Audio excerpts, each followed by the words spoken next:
আসসালামু আলাইকুম ক্লাস 9-10 এর বাচ্চারা। আজকে তোমাদের ইংরেজি সেকেন্ড পেপার ট্যাগ কোশ্চেনের 2024 সালের বোর্ড প্রশ্নগুলো আমরা সলভ করব এবং আমরা প্রশ্ন সলভ করতে করতে যে রুলসগুলো তোমাদের প্রয়োজন ওইগুলো আমরা এখানে দেখে ফেলবো। তো আশা করি এই ক্লাসটা দেখলে তোমাদের ট্যাগ কোশ্চেনের মোটামুটি বোর্ড প্রশ্ন সলভ ডান হয়ে যাবে। তো চলো শুরু করি। দেখো ঢাকা বোর্ড 2024 সালের প্রশ্ন, many people hanker after money, অনেক মানুষজন টাকার পেছনে ছোটে। তো এইটা আগে তোমাকে দেখতে হবে। আমি একটু তোমাকে বলি, দুইটা জিনিস মাথায় রাখবে। একটা হচ্ছে আমার বাক্যটা অ্যাফার্মেটিভ নাকি বাক্যটা নেগেটিভ।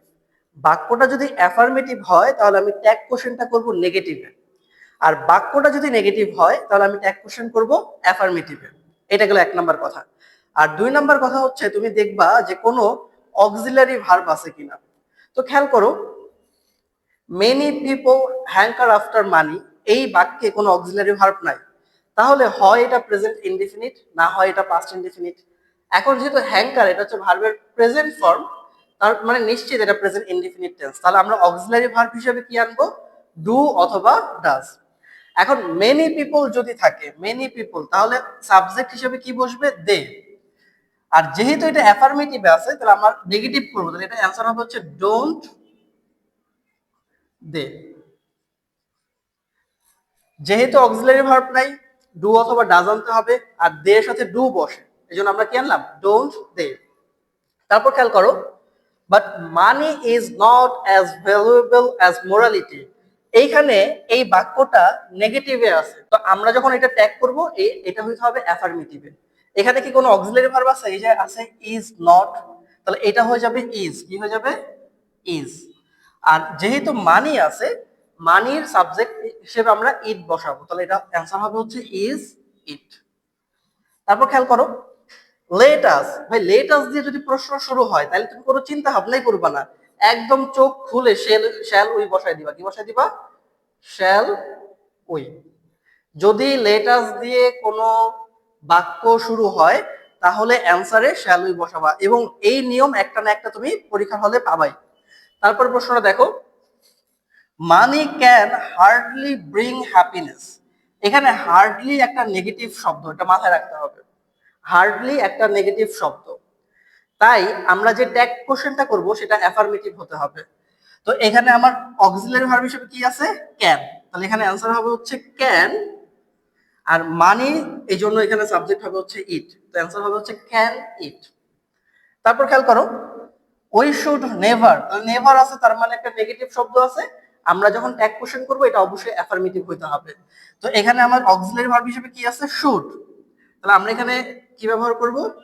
শুড, এবং সাবজেক্ট হিসেবে কি আছে? উই। তাহলে শুড উই, এইটা হবে এই প্রশ্নের উত্তর।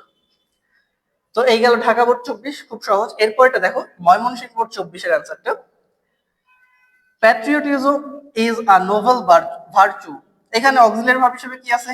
ইজ, এবং এই বাক্যটা অ্যাফার্মেটিভ আছে, তাইলে আমরা ট্যাগ কোশ্চেনটা নেগেটিভে করব। তো এটা অ্যান্সারটা কি হবে? দেখো, ইজেন্ট ইট, ইজেন্ট ইট। এরপর খেয়াল করো, wise people teach us to love our own country. এখানে সাবজেক্ট হচ্ছে ওয়াইজ পিপল, এখানে ভার্ব হচ্ছে টিচ। খেয়াল করো এখানে কোনো অক্সিলারি ভার্ব নাই, তাহলে হয় এটা প্রেজেন্ট ইনডিফিনিট টেন্স আছে না হয় এটা পাস্ট ইনডিফিনিট টেন্স আছে। আর টিচ হচ্ছে ভার্বের বেস ফর্ম বা প্রেজেন্ট ফর্ম, তার মানে এটা প্রেজেন্ট ইনডিফিনিট। এখন তোমাকে বুঝতে হবে ওয়াইজ পিপল এটা সাবজেক্ট কি হবে। এখানে ওয়াইজ পিপলের সাবজেক্ট হবে হচ্ছে দে। কি হবে? দে। এখন দের সাথে কি বসে? ডু বসে, ডু নাকি ডাস? তোমরা জানো দের সাথে ডু বসে, তাহলে এটার অ্যান্সার হবে হচ্ছে ডোন্ট দে। এটার অ্যান্সার হবে কি? Don't they. নেগেটিভ কেন হইলো? কারণ আমার বাক্যটা কিসে দেওয়া আছে? অ্যাফার্মেটিভ ফর্মে দেওয়া আছে। এরপরে বাক্যটা দেখো, we should remember that motherland is above everything. এইখানে শুড আছে, এবং যেহেতু বাক্যটা অ্যাফার্মেটিভ আছে আমরা এটাকে নেগেটিভ করব, তো এটা आंसर হবে শুডন্ট উই। এটা आंसर কি হবে? শুডন্ট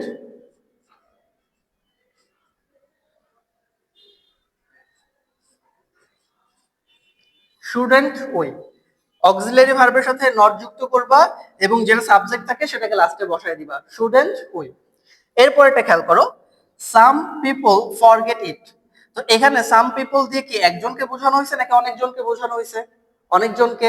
তাহলে আমরা এখানে ডু ব্যবহার করব, মানে দে ব্যবহার করব সাবজেক্ট হিসেবে। আর যেহেতু এখানে ভার্বের প্রেজেন্ট ফর্ম, তাহলে আমরা ডু নিয়ে আসবো। যেহেতু এটা অ্যাফার্মেটিভ আছে, আমরা এটাকে ট্যাগ কোশ্চেন করলে এটা आंसर হবে ডোন্ট দে। এটার आंसर হবে হচ্ছে ডোন্ট দে। ওকে, এরপর দেখো, we hope that everybody will love his motherland. এইখানে এভরিবডি এইটা হচ্ছে আমাদের সাবজেক্ট, এখানে অক্সিলারি ভার্ব হিসেবে কি আছে? উইল। তাহলে উইল কে যদি আমরা নট করি, উইল নট, এটাকে আমরা সংক্ষেপে কি বলি? ওন্ট। কি বলি? ওন্ট। আর এভরিবডি থাকলে সাবজেক্ট হিসেবে আমার ট্যাগ কোশ্চেন এটা হয়ে যাবে দে। কি হয়ে যাবে? দে। ওন্ট দে। তো এটার आंसर হচ্ছে ওন্ট দে। আশা করি তোমরা বুঝতেছো। আচ্ছা, এখন আমরা দিনাজপুর 24-এর প্রশ্নটা দেখি, একটু খেয়াল করো। None can solve this problem. এই প্রবলেমটা কেউ সলভ করতে পারবে না, তাই না? আচ্ছা, আমরা পারবো, সমস্যা নেই। দেখো, এখানে এই বাক্যটা অ্যাফার্মেটিভ আছে নাকি নেগেটিভ আছে? এই বাক্যটা নেগেটিভে আছে। কিভাবে বুঝলা? কারণ এখানে না, নো ওয়ান, সো এটা নেগেটিভ ফর্ম। হ্যাঁ, বাক্যটা নেগেটিভ আছে, তাহলে আমরা ট্যাগ কোশ্চেনটা অ্যাফার্মেটিভে করব। তো এখানে অক্সিলারি ভার্ব হিসেবে কি আছে? ক্যান। তাহলে এটার आंसर হবে হচ্ছে can they. Can they.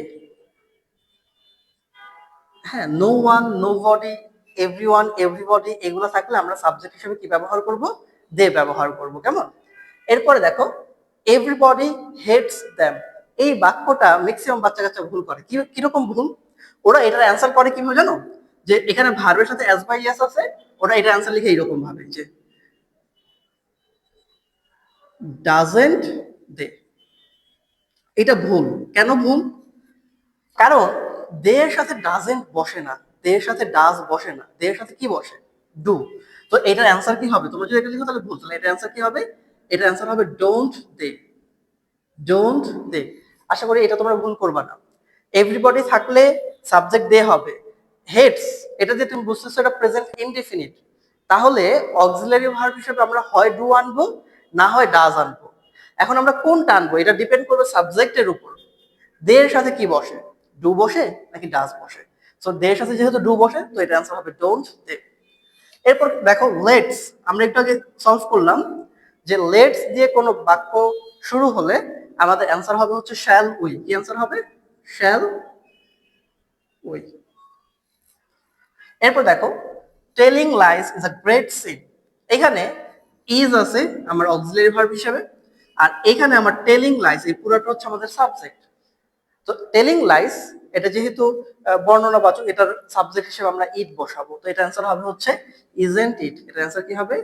Isn't it. এরপর দেখো, how nice the bird is. এখানে ইজ আছে, তো এটা যেহেতু অ্যাফার্মেটিভ, নেগেটিভ করে ফেলো, ইজেন্ট ইট। এরপর Comilla 24, slow and steady wins the race. তাহলে এইখানে কি কোনো অক্সিলারি ভার্ব আছে? না। তাহলে হয় এটা প্রেজেন্ট ইনডিফিনিট, না হয় এটা পাস্ট ইনডিফিনিট। তো খেয়াল করো, উইন্স দ্য রেস, ভার্বের সাথে অ্যাজ বাই এস আছে, তার মানে এটা প্রেজেন্ট ইনডিফিনিট বা উইন ভার্বের প্রেজেন্ট ফর্ম। তো আমরা এটাকে যখন ট্যাগ কোশ্চেন করব, তখন স্লো অ্যান্ড স্টেডি এইটার সাবজেক্ট হিসেবে আমরা কি বসাবো? ইট বসাবো। কি বসাবো? ইট। তাহলে এটার অ্যান্সারটা হবে হচ্ছে ডাজেন্ট ইট। এর অ্যান্সার কি হবে? Doesn't it. Okay, done. তারপরে কোশ্চেনটা দেখো, the mother has risen in blah blah blah. এত কিছু পড়তে হবে না তোমার কাছে, তুমি যে অক্সিলারি ভার্ব পেয়ে গেছো, তুমি সাবজেক্ট পেয়ে গেছো। তাহলে এটার অ্যান্সার হবে হচ্ছে হ্যাজেন্ট শি। হ্যাজেন্ট শি, কারণ এখানে কোনো নেগেটিভ নাই, তো ট্যাগ কোশ্চেনটা নেগেটিভ হবে। এটার অ্যান্সার কি হবে? Hasn't she. Hasn't she. Okay, done. এরপর দেখো, he hardly cast a vote for me.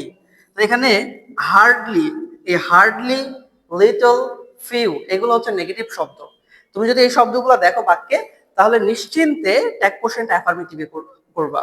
তাহলে he hardly cast a vote for me, এখানে এটা পাস্ট ইনডিফিনিট আছে, এই জন্য এটার অ্যান্সারটা হবে ডিড হি। কি হবে এটার অ্যান্সার? Did he. ওকে, তারপর দেখো, kindly do me a favour. এটা ইম্পারেটিভ বাক্য। কিভাবে বুঝলা?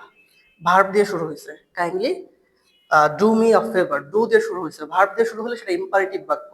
আর ইম্পারেটিভ হইলে অ্যান্সার কি হয়? ইম্পারেটিভ হইলে অ্যান্সার হয় হচ্ছে উইল ইউ। অ্যান্সার কি হয়? Will you. যদি কোনো ইম্পারেটিভ বাক্য দেখো, মানে ভার্ব দিয়ে শুরু কোনো বাক্য দেখো, তাহলে নিশ্চিন্তে অ্যান্সার কি বসাই দিবা? Will you. আর লেটস দিয়ে শুরু হইলে অ্যান্সার হবে হচ্ছে শ্যাল উই। ওকে, এরপর দেখো আই নিড নট গো দেয়ার, এটা নেগেটিভ আছে, তাহলে এটার অ্যান্সারটা কি হবে? অ্যাফার্মেটিভ হবে। তাহলে এটার অ্যান্সার হবে হচ্ছে নিড আই। কি হবে? Need I. নিড হচ্ছে একটা মডাল ভার্ব, নিড হচ্ছে একটা মডাল ভার্ব, তোমরা জানো আশা করি। So I need not go there, এটার অ্যান্সার হচ্ছে নিড আই। তো এখানে আমরা প্রায় 4টা 24 সালের বোর্ড প্রশ্ন তোমাদের জন্য সলভ করে দিলাম। আরো যে 4টা বা 5টা 24 সালের বোর্ড প্রশ্ন আছে, এগুলো তোমরা নিজেরা সলভ করার চেষ্টা করো। যেখানে প্রবলেম পাবা আমাদের ফেসবুক গ্রুপে কিংবা এই ভিডিওর কমেন্ট বক্সে তোমরা জানাবা, ইনশাল্লাহ সেটার অ্যান্সার আমরা তোমাকে বুঝাই দিব। এই অবধি সবাই ভালো থাকো, সুস্থ থাকো, আল্লাহ হাফেজ।